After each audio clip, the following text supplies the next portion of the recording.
Hello, welcome to wedding blog. বিয়ের দিন বিকেলে জল ভরা থেকে শুরু করে বরযাত্রী যাওয়ার আগ অব্দি যে রিচুয়ালগুলো পালন করা হয় তা নিয়ে থাকবে আজকের ভিডিওটা। So let's go. এখন মূলত নদীর ঘাটে যাওয়া হবে, কারণ সেখানে গঙ্গা পুজো করে জল আনা হবে আর সেই জল দিয়ে দাদাকে হলুদ স্নান করানো হবে। নদীটা যেহেতু অনেক দূরে, তাই সময় স্বল্পতার জন্য পরবর্তীতে নদীতে আর যাওয়া হয়নি, পুকুরে যাওয়া হয়েছিল। ঠান্ডায় আমার ভয়েসটা একটু চেঞ্জ হয়ে গিয়েছে, সো প্লিজ আমার ভয়েসটা অ্যাভয়েড করে ভিডিওটা এনজয় করবেন। এই তো আমরা পুকুর ঘাটে এসে পড়েছি। পুকুরের ঘাটটা যেহেতু অনেক চওড়া ছিল, তাই ওইদিকে আর যাওয়া হয়নি। বাড়ির বড় দিদি আর বৌদিরাই গিয়েছিল। গঙ্গা পুজো শেষ করে জল ভরার সময় 5 জন বা 7 জন একসাথে ধরে জলটা ভরতে হয়, তাই আর সবার যাওয়া হয়নি। জল ভরা শেষ, এবারে বাড়ি যাবার পালা।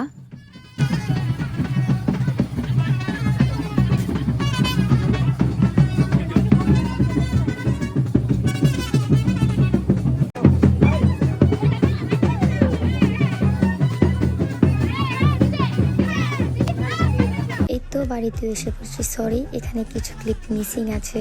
আর এই যে আমাদের গ্রোম অনেক এক্সাইটেড তার বিয়ে নিয়ে। তারপর এটা সন্ধ্যের ভিডিও। এখানে হলুদ বাটা হচ্ছিল দাদাকে স্নান করানোর জন্য।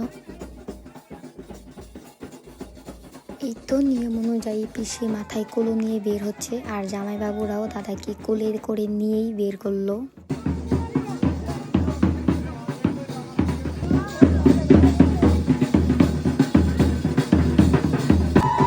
এবারে হলুদ স্নান করানোর পালা। বৌদিরা সবাই দাদাকে হলুদ মেখে দিচ্ছিল।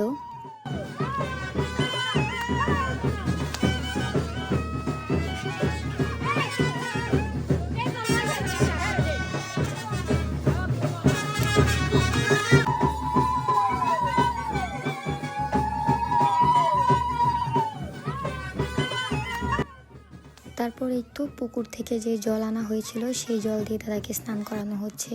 আর এখানেও কি যেন একটা রিচুয়াল পালন করা হচ্ছিল। এক পায়ের চাপে এটাকে ভাঙতে হবে।